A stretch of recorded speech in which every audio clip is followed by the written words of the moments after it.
Yes, my people, as it dey hot, it don't happen. A popular APC man don decamp, and this man dey among the persons wey make Buhari win for 2015, and he was the head of Buhari crowdfunding. Yes, make una see the reasons why this man decamp. My Obudet family, please just dey share this video. This one na good news. And this man, he say he wan bring all him northern brothers wey he give APC, he wan pack up come Labour Party. Now all of them don come be obedient. Please share this video. Whatever you say about the Labour Party's presidential candidate Peter Obi, one thing you can't deny or take away from him is the powerful passion and compelling zeal of his supporters. Such is their intensity and dedication that they seem to trump any of the inequities of the Peter Obi movement and whatever advantages the other three front-runner parties might have.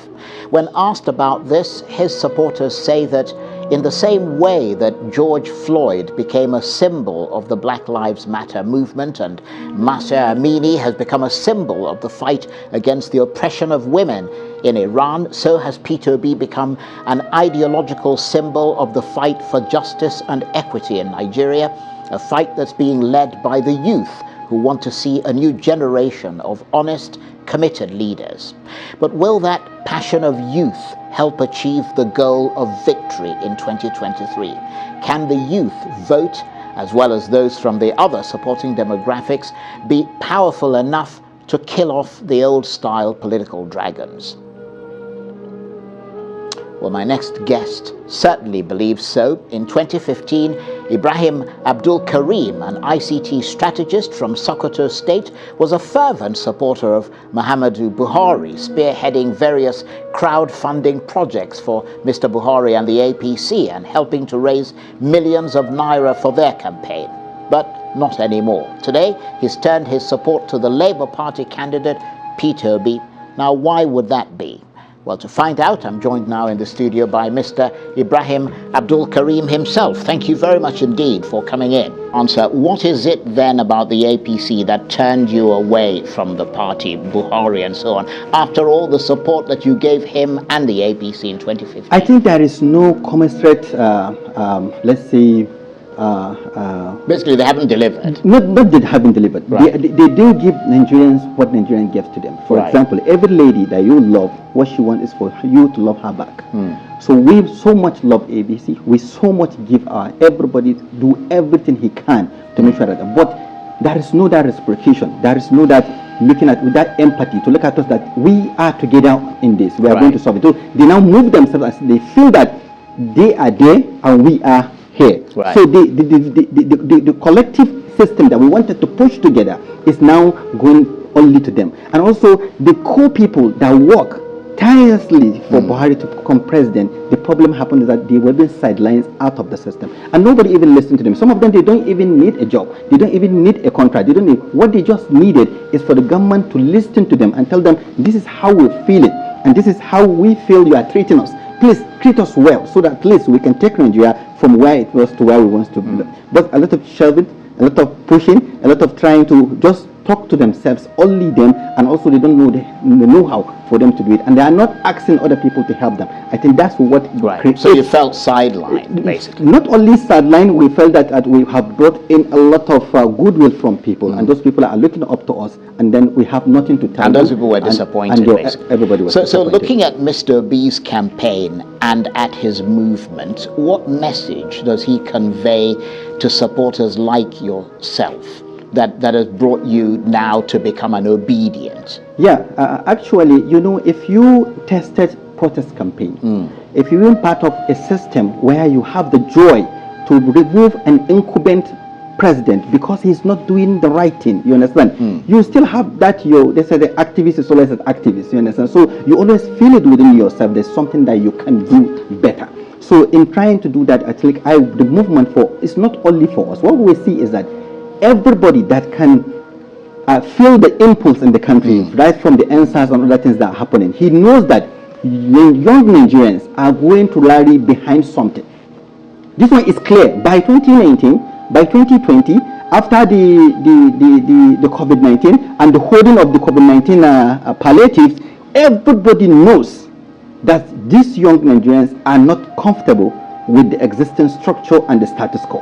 Definitely they are going to hide behind somebody to express their anger and also create the new Nigeria they want to do. But that's you. You're an individual, but you're originally, although you live in Kaduna, Yeah. you're originally from Sokoto Yes. State, which is in the far north. I mean, how well known is Peter Obi there? And what are his chances of getting a good number of votes from places like Sokoto Yeah, State? because everybody is angry. The product is not just the Peter Obi knowing Peter Obi. It's a movement. It's a movement of people that are not comfortable with the system. People that are angry. What Peter Obi is just doing to us is that he's harnessing, cultivating, gathering all the anger. For example, if you are angry in Sokoto, what makes you angry in Sokoto is different what makes somebody angry in Bayelsa, what makes somebody angry in the southeast. For example, in Sokoto, bandits are going rampaging houses, raping people.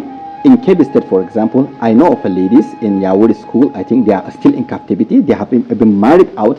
You can see the pains from the parent, what they are feeling, you understand, among. And all the people that pay ransom, some sell their houses. Today, as I talk to you, throughout that, what do you call it, rainy season, they can't go to their farms. Some their villages has already been sacked. Like, for example, if I am from Zamfara, for example, I have a village that I call This Is My Village. But in the next year, in some years to come, somebody will ask me and I have to refer him that place that you have seen, that is now a ghost place, used to be my house. And it happens this way during what? During this social government. You understand? It's not a very good record for APC in years to come. Yeah, so that's but why it's not just the APC that's in the running. I mean, you've got the APC. Obviously, you already discounted the PDP. Of course. But you've got the NNPP as well as Labour. How would you assess Mr. Obi's strengths? That is what is attracting you to Yeah, him? what is attracting me is that Nigeria is what we call like a union. You understand? For example, I am from the northern part of the country. It's allowed for us to marry 4 wives. If you marry 4 wives, it's your choice. So once you put them, you have to be just in all the 4, because that's what the government, that's what the Islam said. If you just to only 1 and the other 3 are going to give you serious problem. If you take the 3 and neglect 1, she's going to give you serious problem. So if we agree that all the geopolitical zones in Nigeria are part of Nigeria, we represent in the National Assembly, then they must be treated almost equally. And also, if he wants to move a country forward, a country like Nigeria that is well blessed with mineral resources, we have a good weather, we have the best brains in the world. You understand? What only God asks us to do is how can we forgive ourselves and unite ourselves. If anything that comes in between us is the hate, the lack of trust, and also the things that are affecting almost everybody. But the system is not working for the rich. It's not working for the poor. It's not working for anybody. Everybody knows that we're supposed to be far ahead of where we are today. And also because of this politicking, these people feel like they just want to rule. I think that's why we feel they're not giving us the requisite leadership that us, the young people, believe. And also the kind of guys that in my own age, I'm 40 now, about 40, and also like 50 to 40, for example, they feel like this is our last chance. If we couldn't get this thing right, we can control the next generation under us, while these old people are not going to be around where we can cater for them. And then we are going to have division, and we are going to receive maybe another civil war, which we are not happy and we don't want to take it. So what we said is that we are calling ourselves with all the anger and all the things that we feel about all the locations that we have. Come together. You have a problem. We have a chance to do this together. That's why we created a platform and we created a system that will help us to do that. We have our Obideti.support, where we put up what is called a town hall application. Our town hall application, what we normally want to do is that we want to hybrid offline, online mobilization and canvassing. What we need to do at that particular is that we create 176 polling units. Now we just entered the 220 that already existed by the INEC. We are waiting for them to give them the remaining 50 something so that we can add on to it. So